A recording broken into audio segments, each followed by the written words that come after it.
CTV News at 5 with Hudson Mack.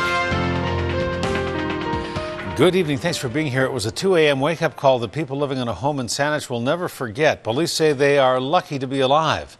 A car driven by a suspected impaired driver reached a dead end on Tillicum Road.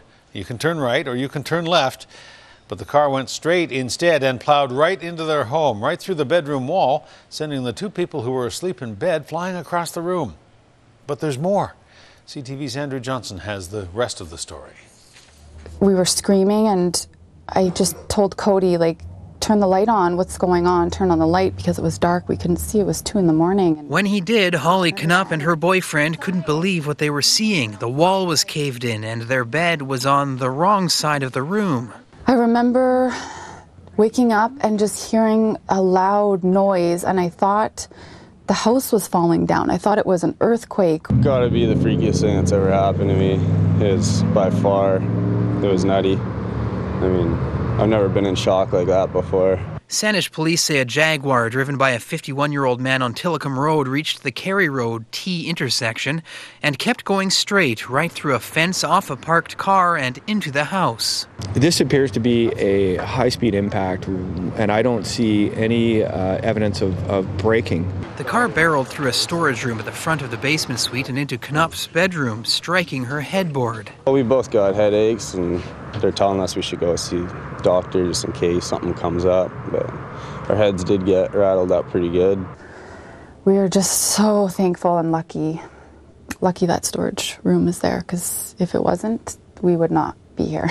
Upstairs, homeowner Luke Geisbers and his wife Samantha also thought the earth had moved. My wife ran to the window and looked outside because we could hear music playing, and she said, "There's a car in the basement." I ran out the front door and had a look, and I saw a gentleman crawling out of the window on the passenger side. They checked on their tenants and called police, who say they found the driver trying to hide a couple of blocks away. This male was described as being highly intoxicated when he was arrested. He's a 51-year-old local resident and was taken into custody without incident. After the driver of the Jaguar was checked out at the hospital, police say he was loaded into a cab and sent home. But it appears his time behind the wheel today may not have been finished just yet. Officers say they recognized the same man in a different car on the Pat Bay Highway this morning, and he may have been drinking.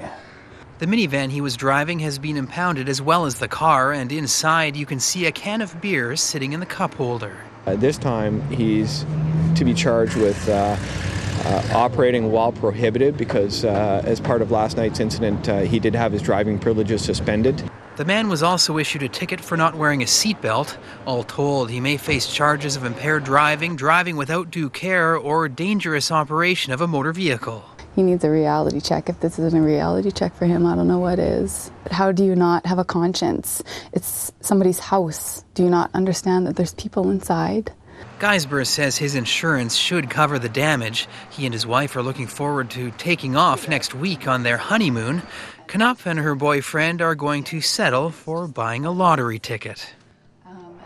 CTV's Andrew Jantzen is live at the scene of the story. What's the situation of the house? Is it safe to occupy tonight, Andrew? Well, Hudson, despite the sizable hole in the front of the house, Luke Geisbers and his wife have been assured it is safe to sleep here tonight. And the same goes for the people in the basement, although Holly, who lives downstairs, tells me she's not sure she's ready to go back so soon. She's been pretty shaken up. As for the driver of the car and later the minivan, CTV News has learned neither of those vehicles are registered in the man's name. He remains in Saanich Police custody. Officers tell us he'll be staying with them at least until he's sober, and that they have met him before. All right, Andrew Jantzen reporting. Andrew, thanks. You're welcome.